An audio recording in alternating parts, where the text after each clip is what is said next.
Good evening. I hereby call to session November 10th, 2025, Waynesboro City Council. Mr. Slope, will you lead us? Yes, Mr. Mayor. I pledge allegiance to the flag of the United States of America and to the republic for which it stands, one nation, under God, indivisible, with liberty and justice for all. Thank you, Mr. Slope.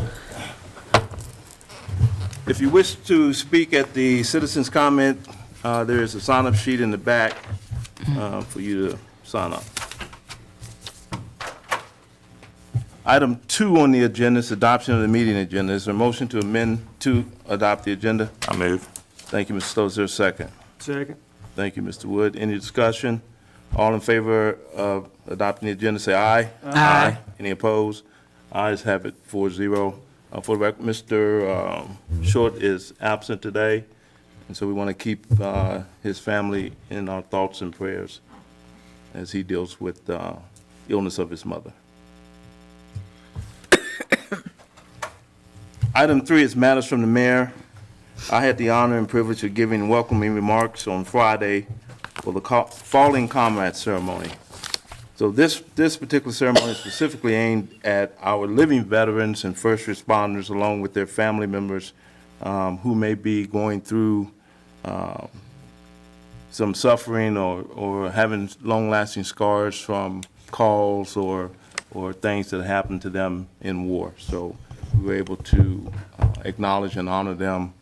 It was a really good ceremony. I was very honored to be asked to give welcoming remarks. Item 4, matters from council. I did have the pleasure of going out to the VOTEC open house the other night. As usual, it was very impressive. They have a lot of very good adult learning programs as well as programs for the youth at the high school. Definitely want to continue to make our students and our community aware of the opportunities that affords, and look forward to future partnership with VOTEC and carrying on. And I also attended the Valley VOTEC tour where I had the opportunity to work with a local firm as well as the teacher there that teaches masonry and has done so in excess of, it seems like 40 years or so. So went to that, and then also had the opportunity to do a grand reopening of the Big Lots here in Waynesboro as well. I just want to say congratulations to the Waynesboro varsity football team. They've had a rough couple of years, and they didn't come out of the season with a winning record, but they win more this year than they've done in the past. And Coach Payne up there has really done a lot of work with those kids. And I know a 3-win season ain't a lot for a lot of people, but it is a big success for Waynesboro, and it's just to move forward ahead. So big congratulations to Coach Payne and those, especially those seniors who put so much effort in the last few years into something they love so much. So I just want to, for the record, say congratulations to a Waynesboro varsity football team. Okay, item 5, consideration of the consent agenda. Is there a motion to adopt the consent agenda? So moved. Thank you, Mr. Woods. Is there a second? I'll second. Thank you, Mr. Stote. Any discussion? All in favor, please say aye. Aye. Ayes have it, 4-0. Item 6 is consider introducing an ordinance amending City Code, Chapter 82, Article 1, Section 14, use of trucks on certain streets restricted. Mr. Ham. Good evening, Mr. Mayor, members of council. This ordinance, to simplify, provides for one addition and one deletion from the restriction on truck traffic. The restriction will be applied to Sherwood Avenue from the city limits to its terminus. And then the deletion involves Oak Lane, and no public hearing is required. And if you need for me to elaborate on that further, I can do so. Any questions for Mr. Ham? No. All right, is there a motion to introduce the ordinance? I'll make that motion. Thank you, Mr. Wood. Is there a second? I second. Thank you, Mr. Comby. Any discussion? This ordinance having been introduced and discussed will receive final consideration at the November 24th meeting. Item 7, communication correspondence calendar. Mr. Hamp. I don't have anything this evening, sir. Item 8, citizen comment. Yes, sir. Darren Carrington. So you'll have 4 minutes. Green light will come on. The yellow light will come on when you have 30 seconds left.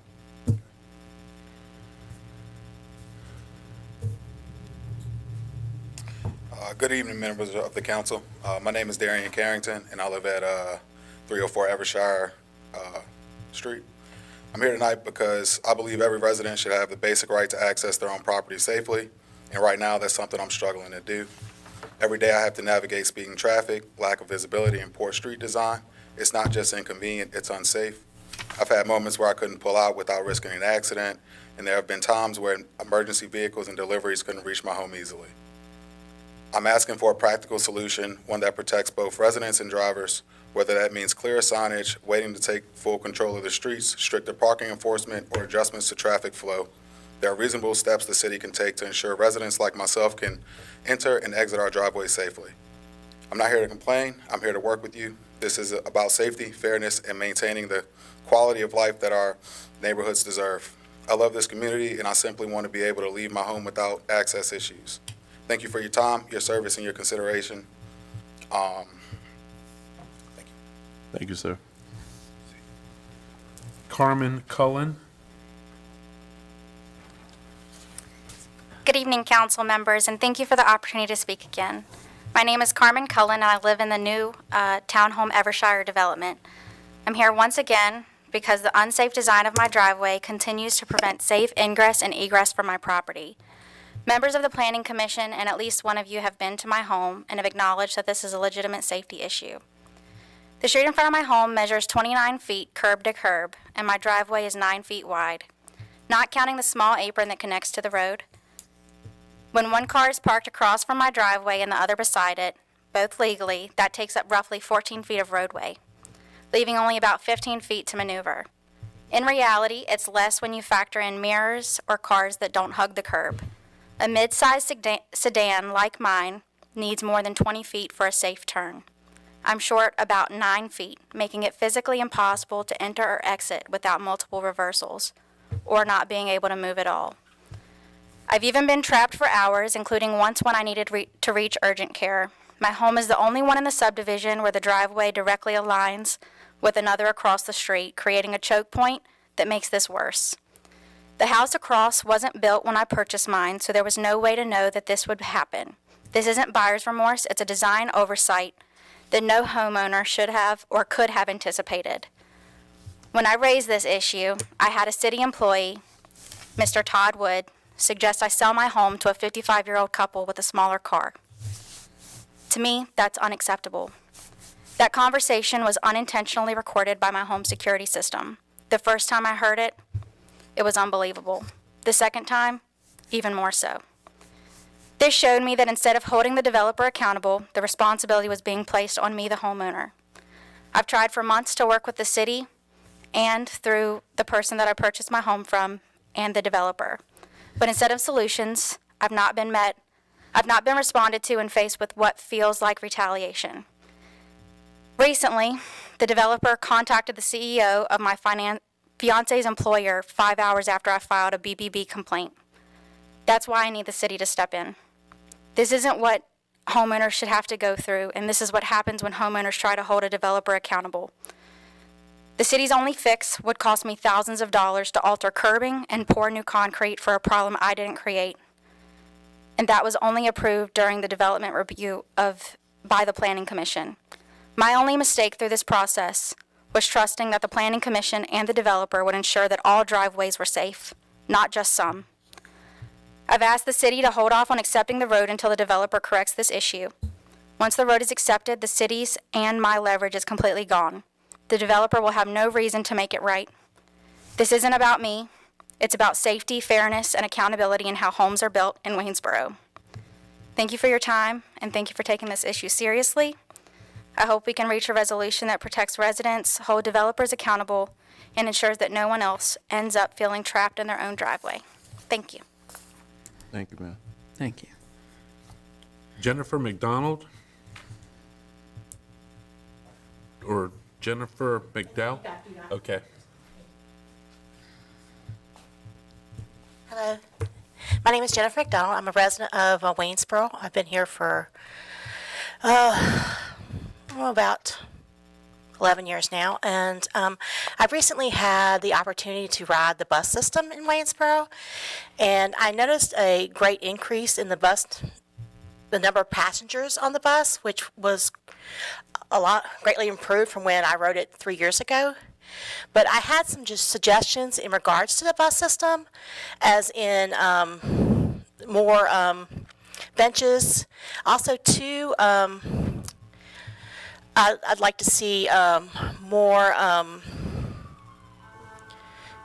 like a light system where the bus, when it comes around, it doesn't have to try to look everywhere to find if there's a passenger, to where that light, would you just click it on, they know to stop, because a lot of times these passengers are trying to get out of the weather. Like, example would be sitting on the bench over there by social services, and they're kind of out of sight when they come around that curb. So if some of the bus stops would have like a light to where they're not the bus drivers are not trying to search everywhere, and also trying to see the passengers, the road ahead of them, and trying to make sure the passengers get on to where they don't miss anybody. Thank you. Thank you. Thank you. Dewan Bellamy?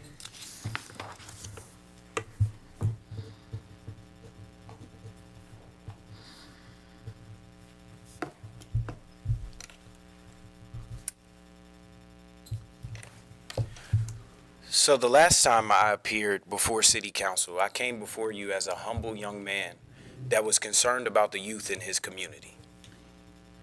I don't believe in coincidences, and I do not like to be treated like my humility and my humbleness is weakness. A week and a half after I brought your proposal, Terry Short introduced One Waynesboro to the public, using the exact same language of my proposal and using finances directed to the exact same things that I said in my proposal.